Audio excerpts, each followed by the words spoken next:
Tudo bem, pessoal? Começando mais uma aula aqui. Essa aula vai ser a resolução da nossa prova, P1, tá? Vou procurar resolver os exercícios aqui o mais detalhado possível para que vocês possam fazer a aferição aí, segundo a resolução de vocês, tudo bem? Então vamos começar aqui com a resolução da nossa prova.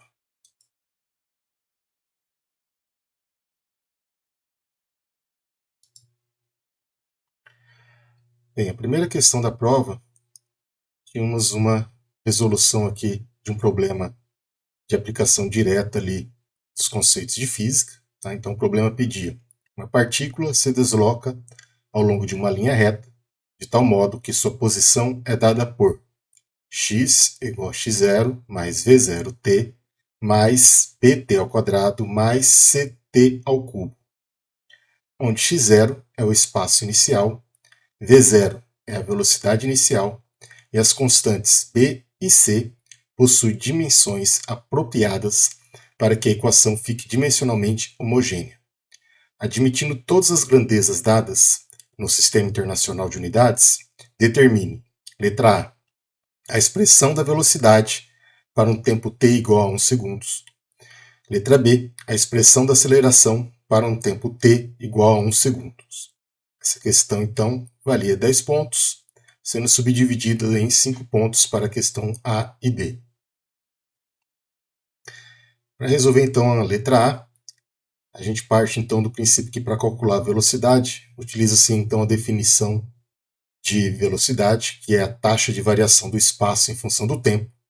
Nesse caso, então, o espaço é dado ali pela equação de x, portanto, a gente tem, então, que a nossa velocidade é a derivada de x com relação ao tempo. Onde, então, o x, como eu disse, é a equação fornecida no problema, ou seja, x0 mais v0t mais pt ao quadrado mais ct ao cubo. Portanto, então, eu vou derivar essa equação aqui em relação ao tempo. Bem, primeiramente, então, eu faço a derivada, substituo o x ali pela expressão anterior e vou derivar, então, como uma derivada da soma, eu vou derivar, então, cada um desses termos aqui em função do tempo. Então, é importante expressar ali no problema que você estava derivando, então, em relação a qual variável, tá? Nesse caso, então, realizando a primeira derivada de x não tem dependência do tempo, portanto ela é zero.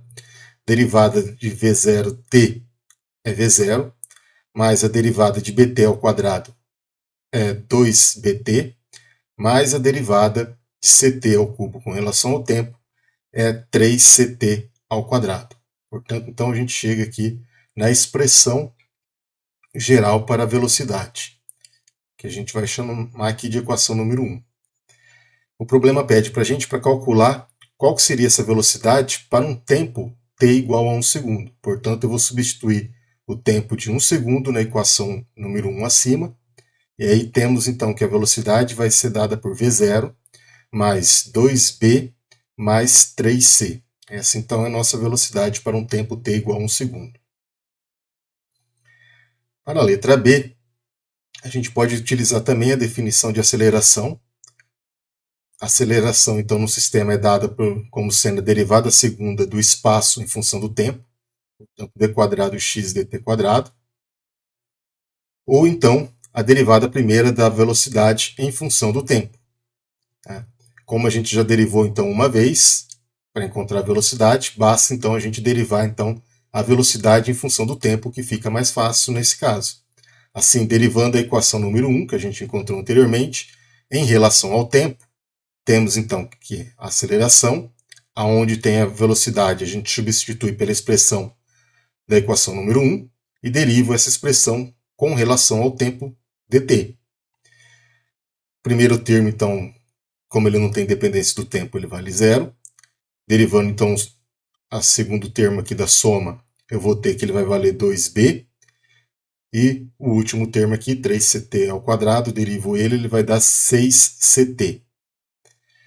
Bem, essa então é a expressão geral da aceleração. Mais uma vez o problema pediu para a gente calcular essa aceleração em um tempo igual a 1 segundo. Então, para um tempo igual a 1 segundo, eu substituo o tempo aqui na minha expressão e vou encontrar então que a minha aceleração vai valer 2b mais 6c.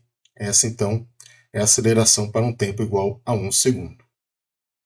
Como eu disse anteriormente, a questão tinha peso total de 10 pontos, então quem acertou a primeira questão, primeira alternativa, a letra A, teve 5 pontos, quem acertou a letra B teve mais 5 pontos. Questão número 2.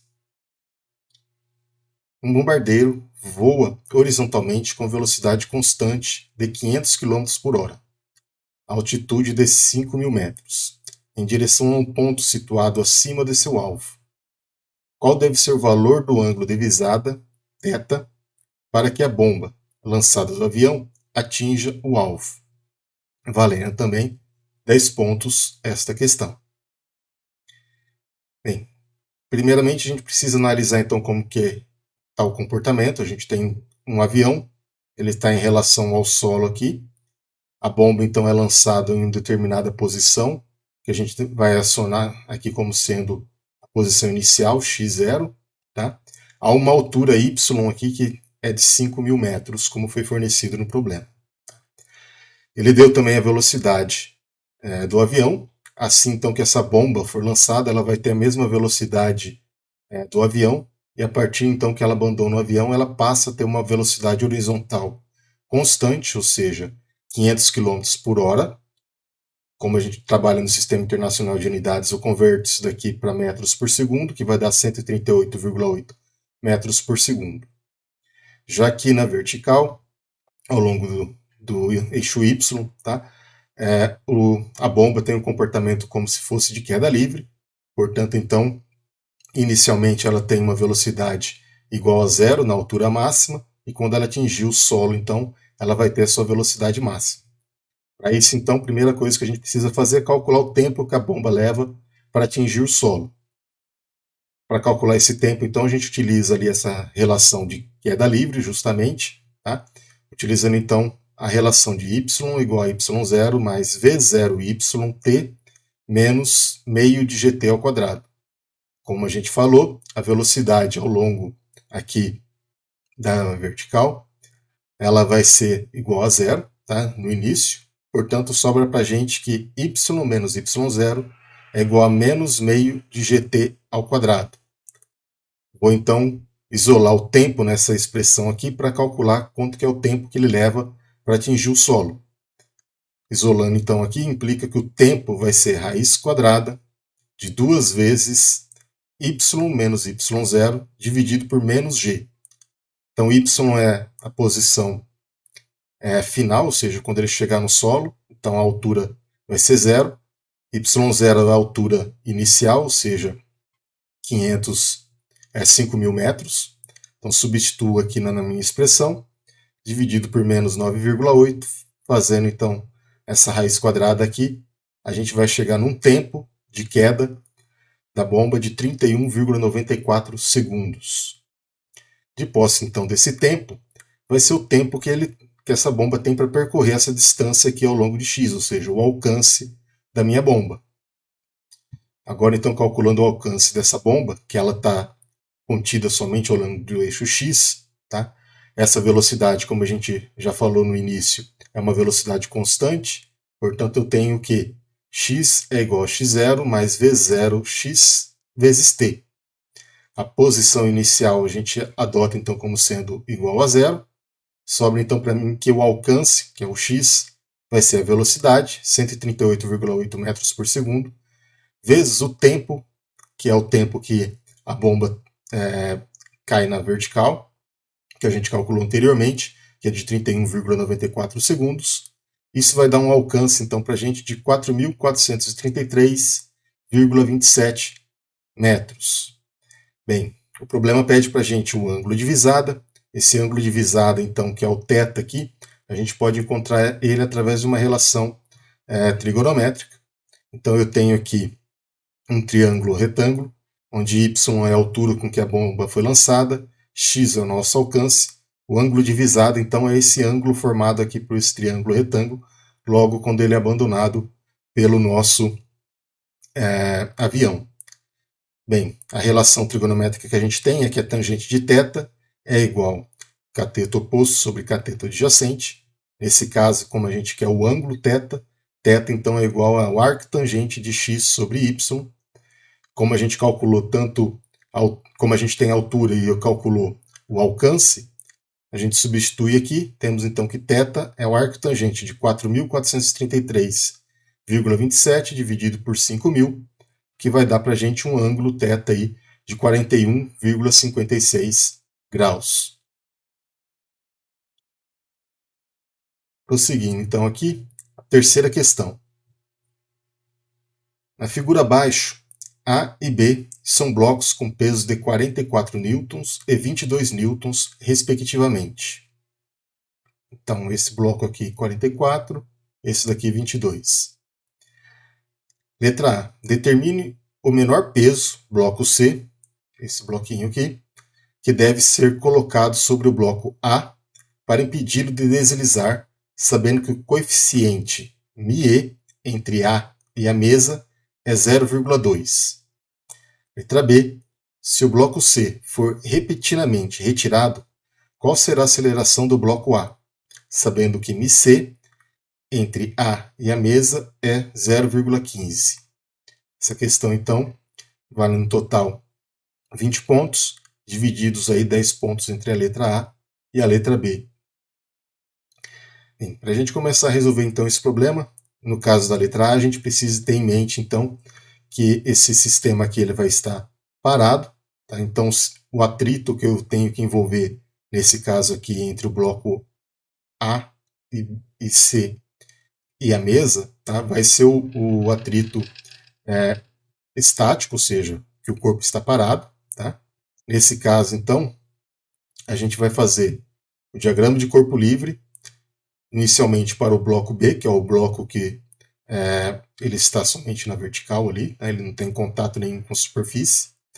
Nesse caso, no nosso diagrama, eu vou ter a força de tração apontada para cima e a nossa força-peso desse bloco B, ela vai estar apontada para baixo. Como o sistema não tem movimento, tá? Ele está parado e todas as situações de força, ou seja, se houvesse algum movimento, ele estaria contido ao longo do eixo Y, tá? Então eu não preciso me preocupar aqui com o eixo X, já que eu não tenho nenhuma força atuando ao longo dele.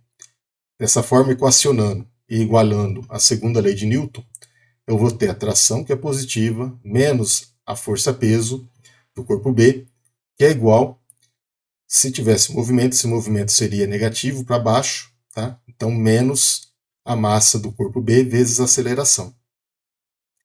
Como a gente falou, o corpo está em equilíbrio. Se ele está em equilíbrio, significa que ele não tem movimento, portanto não tem aceleração. E essa aceleração então é igual a zero. Portanto, temos então que a tração é igual a peso nessa situação. Essa então vai ser a nossa equação número 1.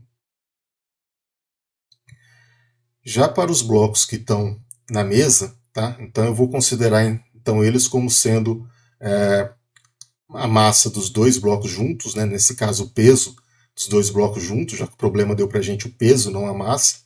Então, para o conjunto de corpos A mais C, o diagrama de corpo livre ele vai ser dado pelo seguinte.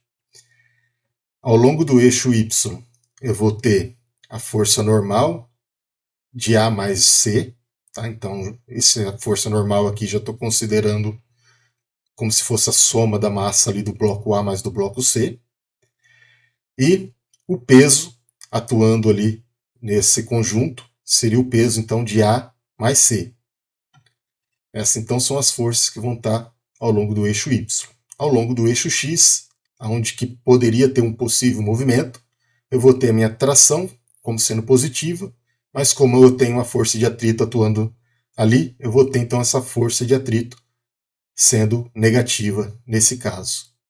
Escrevendo então essas equações primeiramente para o eixo X, a gente vai ter a tração positiva menos a força de atrito, que vai ser igual à segunda lei de Newton, nesse caso a soma das massas do bloco A mais do bloco C, vezes a aceleração do sistema. Como a gente está adotando que esse sistema ali está em equilíbrio, ou seja, ele não tem movimento, novamente a aceleração ali é nula, portanto a gente vai ter então que a tração é igual à força de atrito para esse bloco. Essa então é a nossa equação número 2. Bem, nesse caso, a gente tem que levar em consideração também as forças que estão atuando ao longo do eixo Y para o conjunto de bloco A mais o bloco C. E eu vou ter então as seguintes forças. Eu vou ter então a força normal de AC, que é positiva, menos a força peso AC, que é negativa nesse caso, que vai ser igual à soma das massas, MA mais MC, vezes a aceleração do meu sistema. Novamente, eu não tenho movimento ao longo do eixo Y, portanto essa aceleração é igual a zero. A gente chega então que a força normal de AC é igual à força peso de AC. Essa é a nossa equação número 3. Quando eu analiso as equações 1 e 2, a gente pode verificar então que elas têm uma relação muito igual ali, porque elas têm a dependência da tração. Portanto, a força de atrito é igual à tração, que é igual ao peso do corpo B. Nesse caso, então, a gente vai ter então que a força de atrito é igual ao peso do corpo B. A força de atrito também ela pode ser descrita ali em função da força normal da superfície. Nesse caso, a força de atrito é igual ao coeficiente de atrito estático vezes a normal do corpo A vezes o corpo C, mais o corpo C, né? Assim, a gente pode escrever essa relação aqui anterior em função de μe, a força normal de A mais C, que é igual ao peso de B. Tá? Então, eu estou aplicando aqui a minha equação número 3 nesse sistema agora. Tá? A equação número 3 aqui, eu tenho uma relação aqui entre a força normal e o peso dos blocos A e C. Portanto, a gente tem que essa expressão pode ser resumida como μe, o peso do bloco A mais o bloco C, que é igual ao peso do bloco B. Para esse sistema estar em equilíbrio, a gente tem que ter então que o lado esquerdo aqui da minha equação ele tem que ser maior ou pelo menos igual ao lado direito da minha equação.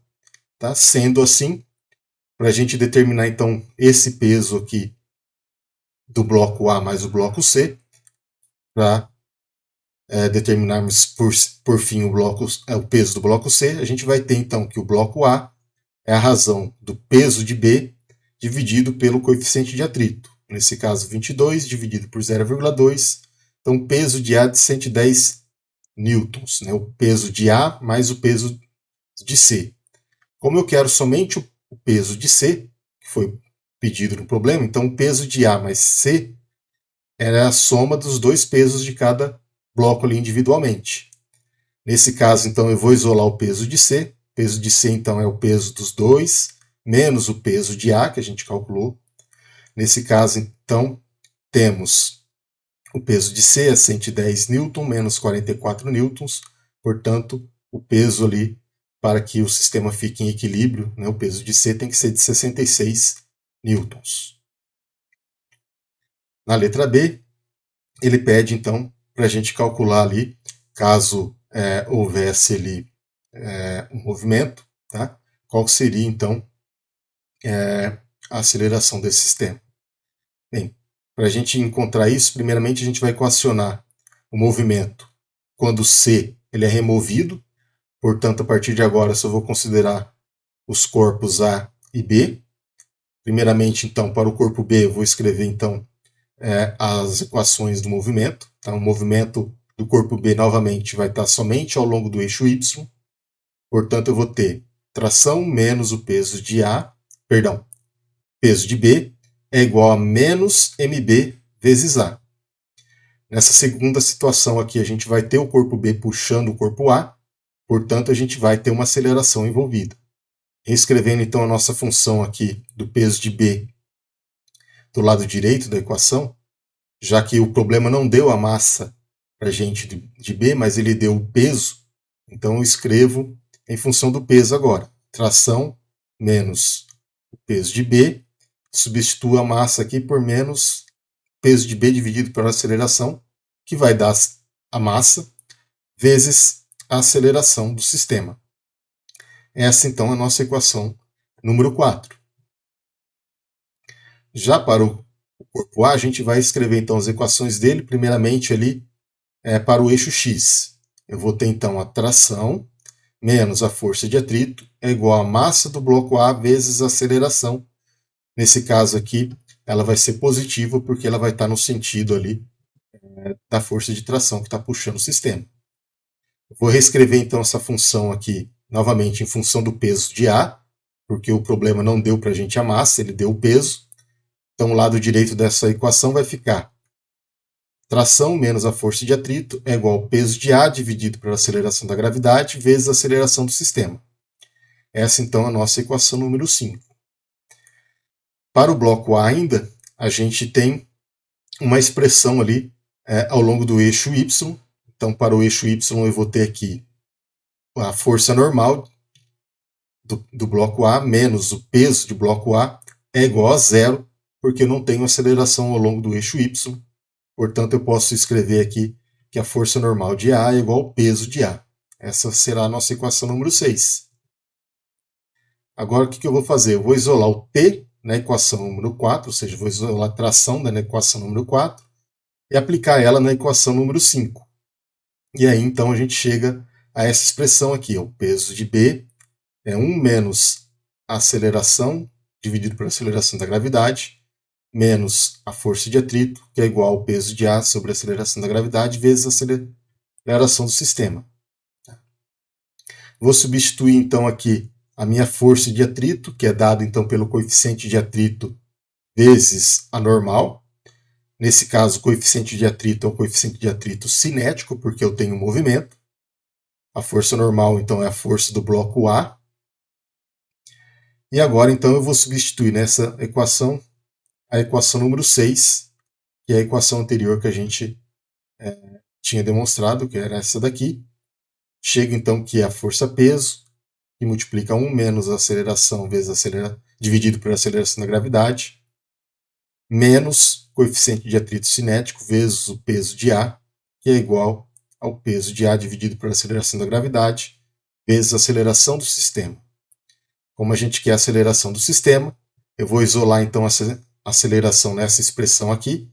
Eu chego então que a aceleração é igual à aceleração da gravidade, que multiplica peso de B menos o coeficiente de atrito vezes o peso de A, dividido pela soma do peso A mais o peso B. Substituindo então os valores das equações que a gente forneceu no início do problema. Tá? Lembrando que o coeficiente de atrito nesse caso aqui é o coeficiente de atrito cinético, portanto ele vai ser o menor, 0,15.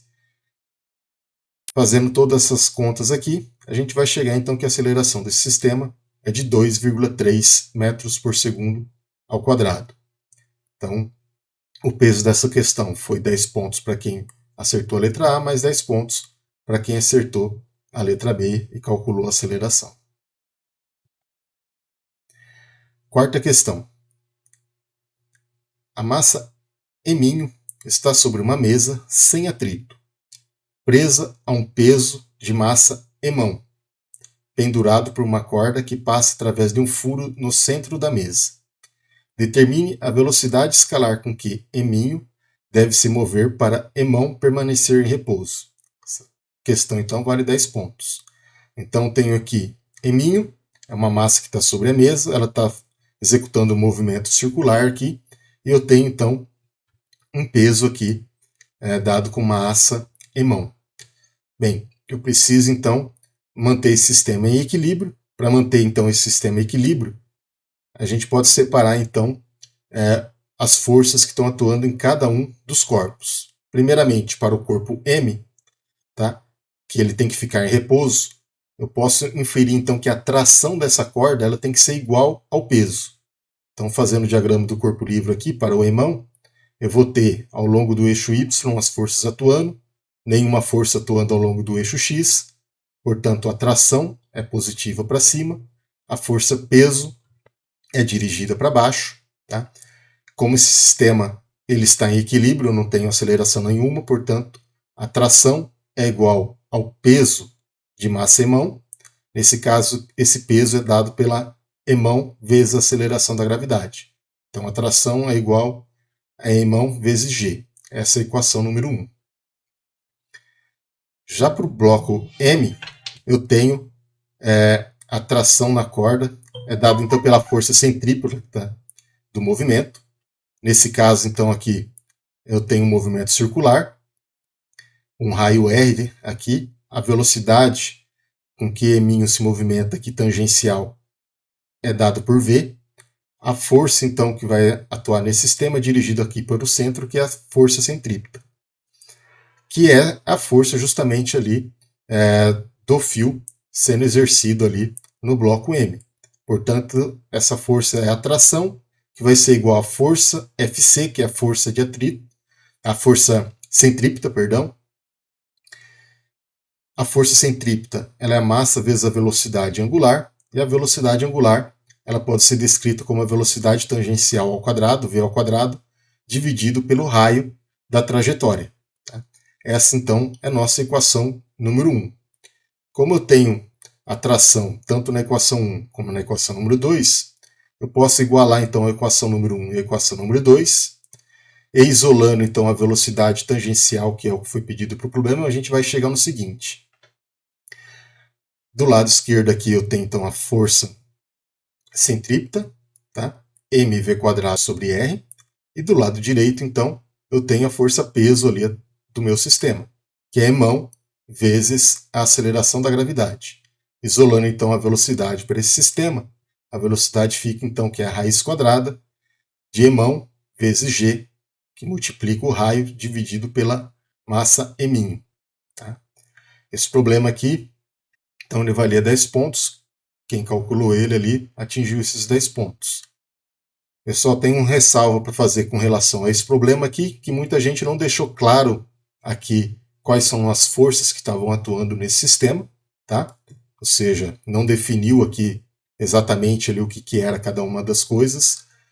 Muitas vezes o pessoal se referiu isso daqui como uma força gravitacional, que não é uma força peso, então precisava ter descrito corretamente ali. Então muitas pessoas aí erraram esse exercício justamente aí por não ter descrito ali com dados suficientes aí para que eu possa ter interpretação do conhecimento de vocês com relação a essa questão. Questão número 5. Uma mola com constante de mola de 15 newtons por centímetro está presa a uma gaiola, como ilustrado abaixo. Quando o trabalho executado pela mola sobre a gaiola, se a mola é distendida de 7,6 milímetros em relação ao estado relaxado. Então, vale 10 pontos. Então, a gente tem aqui uma gaiola, ela presa por uma mola, a gente vai, então, parte aqui da posição que ela tinha de equilíbrio, essa mola, então, é comprimida, assim, então, que ela é comprimida de um valor de 7,6 milímetros. Obviamente, eu tenho que converter isso daqui para metros, para trabalhar no Sistema Internacional de Unidades, assim como a constante elástica da mola também, eu tenho que passar ela para newtons por metro para trabalhar no Sistema Internacional de Unidades. Bem, a força que atua nessa gaiola ali, tá, é a força da mola, que é uma força do tipo restauradora. Essa força, então, ela é dada pela lei de Hooke, então essa força é igual a menos kx, onde esse k, então, é a constante elástica da mola. Tá? Que a gente pode observar aqui que essa força que está atuando aqui no meu sistema, tá, ela não é uma força constante, já que essa força ela tem uma dependência aqui da distância da compressão da mola. Portanto, a força, como ela depende de x, é uma força variável. Portanto, para calcular o trabalho, eu não posso calcular o trabalho diretamente ali, levando em consideração simplesmente a força vezes o deslocamento, cosseno do ângulo entre o deslocamento e a força. O que eu preciso fazer, então, é considerar então a gaiola aqui, que ela se move de um ponto x para um x inicial x1, para um x final aqui x2. Esse trabalho, então, ele vai ser dado pela integral da força em função do deslocamento. Então, f dx, considerando aqui um x x1 a um x final x2. Nesse caso, então, eu vou substituir a força aqui na minha integral. A força, então, é menos kx, que é a força elástica, dx. E vou fazer então essa integral aqui em relação a dx. Integrando esse sistema, ele vai aparecer como menos meio de kx ao quadrado. No intervalo então de x1 valendo 0, que é a posição em equilíbrio, até x2, que é igual a 7,6 vezes 10 a menos 3 metros. Então eu já converto tudo isso daqui para metros. Substituindo então nossos valores, a gente vai ter menos meio de 1.500, que é a constante elástica da mola já convertida para o Sistema Internacional de Unidades, vezes a distância comprimida da mola ao quadrado. Fazendo então esses cálculos, a gente vai ter menos 0,043 joules. Então esse é o trabalho realizado ali no nosso sistema. Tá? Novamente eu faço aqui uma ressalva com relação a esse problema número 5 aqui, que muita gente errou, que o pessoal já aplicava essa relação aqui direto. Tá? Então você não demonstra de onde que está chegando a esse trabalho. Como é uma força aqui, que ela não é uma força constante, ou seja, essa força aqui ela é variável, você que tinha que obrigatoriamente resolver esse problema por meio dessa integral. Tá? Então quem não fez isso aqui acabou errando aí o problema. Questão número 6. Um bloco de granito de 1.400 kg é puxado por um guindaste a vapor ao longo de uma rampa com velocidade de 1,34 metros por segundo. Ver figura abaixo. Essa figura aqui. O coeficiente de atrito dinâmico entre o bloco e a rampa é 0,4. Qual é a potência do guindaste? Valendo então 20 pontos para essa questão. Bem, para calcular a potência aqui, a gente tem então a relação que a potência é a taxa de variação do trabalho em função do tempo, tá? Mas como esse problema aqui ele não deu nenhum tempo para a gente, a outra relação então que sobra para a gente é que a potência vai ser calculada em função da força aplicada nesse sistema aqui em função multiplicado pela velocidade desse sistema, pois a velocidade foi dada para esse sistema. Primeira coisa então que a gente precisa fazer é determinar justamente essa força. Para determinar então essa força resultante, a gente vai então aplicar aqui o diagrama de corpo livre do sistema. Identificar todas as forças que estão atuando ali no meu bloco. Então ao longo do eixo X aqui, tá? O sistema cartesiano foi adotado convenientemente aqui de acordo com a orientação do plano inclinado, tá? Então no nosso X eu vou ter a força F, que é a força que o guindaste está fazendo aqui no meu sistema, que provavelmente vai ser a força que vai realizar o trabalho, e consequente ali eu vou calcular a potência em função dessa força. Como o sistema tem atrito, tem então a força de atrito é contrária ao movimento, então esse F aqui é o atrito. Está atuando ali no meu bloco também a força-peso. Essa força-peso então ela pode ser decomposta em duas componentes, uma componente WY aqui e uma componente WX, tá? E também tenho ali a força que a superfície faz no meu bloco, que é a força normal, que é paralela ao eixo Y. Tá? Bem, resta para a gente então determinar quanto que vale esse ângulo θ, que é o ângulo de inclinação do nosso plano inclinado. Eu posso determinar ele ali pela relação trigonométrica, então o ângulo θ pode ser encontrado como a partir da relação tangente de θ é igual a ΔY por ΔX. Como a gente quer o θ, então θ vai ser o arco tangente ΔY sobre ΔX. Nesse caso, então, a gente analisando aqui, eu tenho ΔY aqui, que é a altura 30 metros. A distância percorrida aqui ao longo do eixo X é de 40 metros. Portanto, eu tenho arco tangente de 30 sobre 40, que vai dar um ângulo θ aqui de 37 graus. A partir disso, então, a gente vai equacionar as forças, primeiramente ao longo do eixo X. Então eu tenho a força F, feita pelo guindaste, que é positiva, menos a força de atrito, menos a componente da força-peso ao longo de X. Tudo isso daqui, então, vai ser igual a massa vezes a aceleração do meu sistema. Tá? Eu posso substituir aqui a minha força-peso já diretamente ali pelas relações da componente dela. Então, F menos a força de atrito menos o peso de x seno de θ, que é igual a massa vezes a aceleração.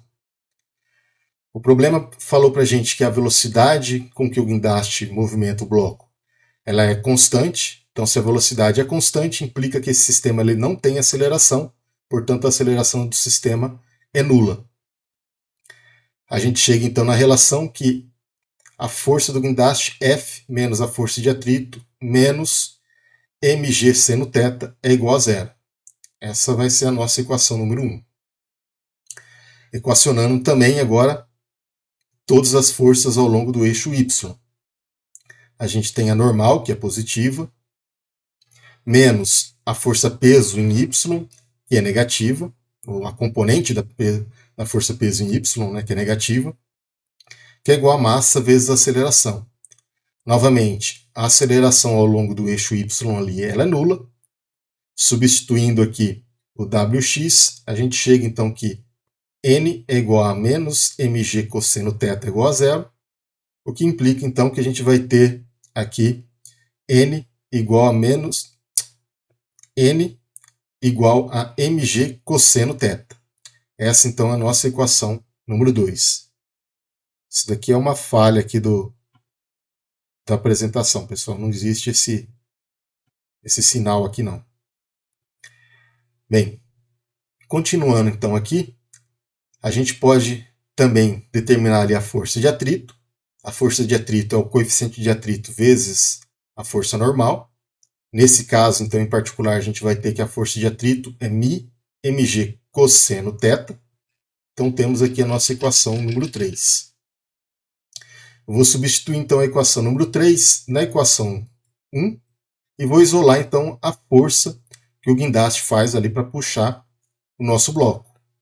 Então, fica F menos μ mg cosseno θ, que seria a força de atrito, todo esse termo aqui, menos a força peso em x, mg seno de θ, que é igual a zero.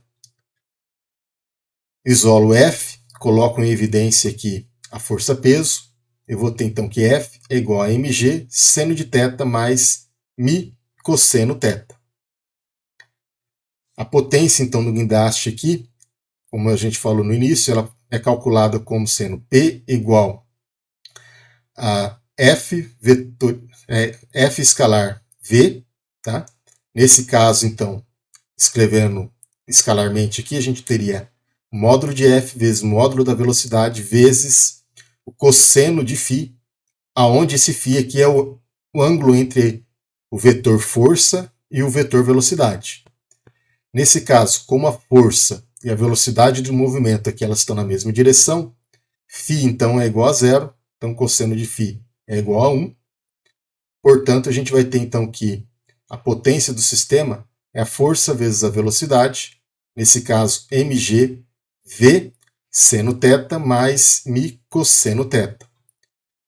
Substituindo todos os valores aqui, que são valores fornecidos no problema para a gente vai encontrar então uma potência ali de 17 kW.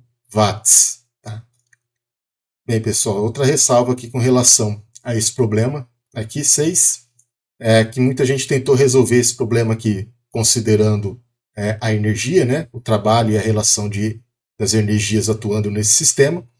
Só que, no entanto, você ia chegar no final aqui para resolver o problema que a potência ela ia ter que depender do tempo. Isso daí é impossível de resolver porque o problema não deu tempo. Tá? Embora muita gente assumiu que o tempo era de 1 segundo, tá? Mas em nenhum lugar falou que o movimento desse bloquinho ocorreu em 1 segundo. Tá? Então a única forma que a gente tinha para resolver esse problema era realmente utilizando essa relação aqui que a potência é a força vezes a velocidade. Então quem fez desse jeito aqui acertou o problema. A última questão então, temos um bloco de 2 kg encostado numa mola num plano inclinado sem atrito e com uma inclinação de 30 graus. A mola em questão, cuja constante vale 19,6 newtons por centímetro, é comprimida 20 centímetros, sendo depois liberada. a que distância o bloco do plano inclinado é arremessado o bloco. Tá? Bem, então a gente tem nosso sistema, inicialmente então é comprimida essa mola. Quando o objeto aqui é abandonado, então a mola então lança esse objeto para cima aqui do nosso plano inclinado. Nesse sistema, então, a gente pode aplicar ali o princípio da conservação da energia mecânica, que diz para a gente então que a variação da energia cinética, ΔK, é menos a variação da energia potencial, é igual a uma constante, nesse caso ele vai ser igual a zero. Eu posso escrever então a variação da energia cinética como a energia cinética final menos a energia cinética inicial, menos a energia potencial final menos a energia potencial inicial. Deixando tudo que é energia inicial para o lado esquerdo e as energias finais para o lado direito, a gente chega então nessa relação aqui. Contudo, quando eu tenho a mola totalmente comprimida ali, eu não tenho movimento, portanto eu posso dizer que nesse ponto inicial a energia cinética naquele ponto ela é nula, eu só tenho então energia potencial inicial. E quando ele atinge então a altura máxima, obviamente o bloco vai parar e inverter o movimento dele, tá? Mas no instante então que ele atinge a altura máxima e para, eu vou ter então que só vai existir a energia potencial gravitacional. Eu não tenho então energia cinética final e novamente essa energia ela é nula. O que resta então, que é a expressão anterior, ela vai se resumir então a seguinte: a energia potencial inicial é igual à energia potencial final. No início do problema, a energia potencial que está atuando nesse sistema é somente a energia potencial elástica. Já no final, quando ele atinge a altura máxima no plano inclinado ali, tá? Momento antes dele começar a descer novamente, a única energia que eu tenho ali acumulada é a energia potencial gravitacional. Portanto, eu posso escrever então inicialmente meio de K, lembrando que esse K aqui agora é um K minúsculo, constante elástica da mola, vezes x ao quadrado, x então é a distância percorrida ali ao longo do plano, tá? Que é igual a massa vezes a aceleração da gravidade vezes a altura que o nosso bloquinho está em relação ao solo.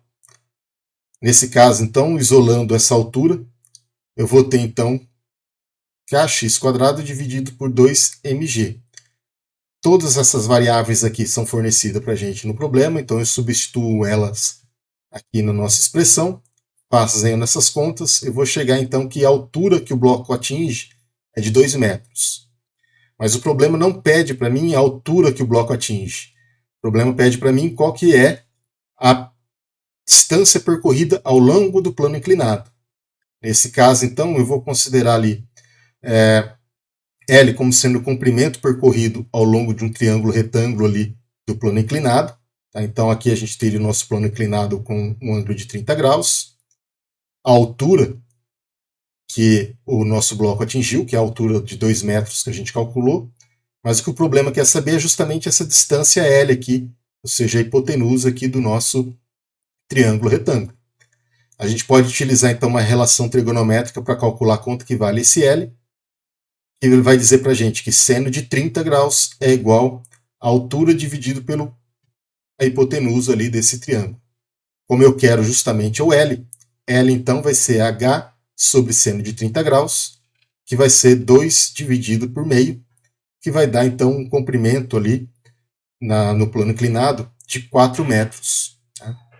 Então, quem resolveu esse problema aqui também 20 pontos. Tá? Para quem chegou só até aqui, tá? O problema então estava valendo ali 10 pontos. Tudo bem? Bem, pessoal, com isso então a gente encerra aqui a resolução da prova, tá? Caso reste alguma dúvida para alguém aí com relação à correção, tá? Entre em contato, tá? Eu vou tentar explicar, ou caso alguém tenha notado aí com base aí no que vocês observaram na correção dessa prova ali, se a pontuação foi computada errada, também me avise para eu dar uma verificada novamente na soma da pontuação para corrigir isso, tá bem? Então agradeço a todos ali, vou desejar a vocês aí um bom fim de tarde e até a próxima, então.